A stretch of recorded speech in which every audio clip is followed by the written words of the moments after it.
Section 1.4, number 27. We need to factor this one, verify this identity using factoring. So we have, I'm going to recopy the left side of the equation because that's the more complicated side and try to get it to equal the right side. So I'll start, but I know I can't use the equality because I don't know it's equal yet. I just want to prove that it's equal. So I'm going to try to manipulate this left-hand side to make it equal what's on the right-hand side. So starting here, let's see, first thing I can do is recognize that I can take a sine theta out of both of the terms in the numerator. So I'm going to take that out, and I'm left with, inside the numerator, I still have tangent theta plus 1, taking that GCF. So this is a GCF. And I'm going to do the same thing in the denominator and recognize that there's a tangent in both the terms of the denominator. So I'll take that out, and what I'm left with then is taking this piece divided by tangent, I'm left with 1. Taking the second term divided by tan is left with tangent of theta.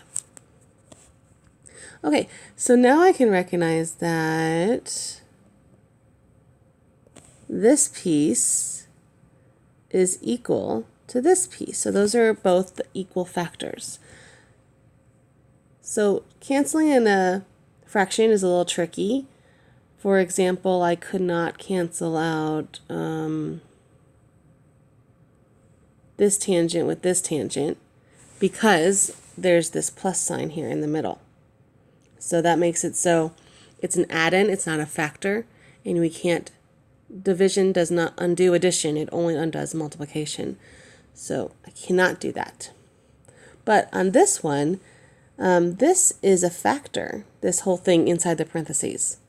And this is a factor. So they're being multiplied by sine and tangent, and I can treat this whole thing, even though there's that addition sign in the middle, I'm treating this like its own object.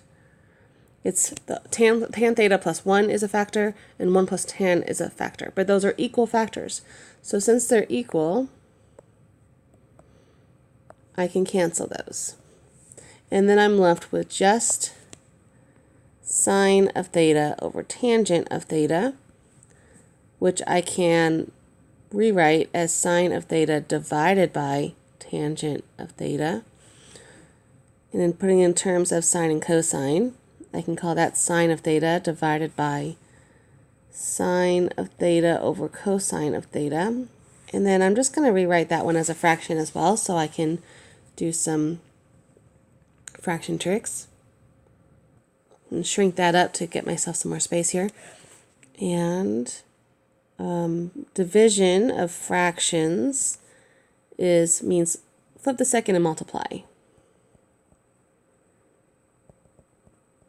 And then once I do that, when I go to multiply these across, I can see that sine and sine are going to cancel, and those both become 1. And then I have 1 times cosine, which gives me cosine of theta, which is what I want it to equal, because that's what's on the right here. And that means that this identity is verified.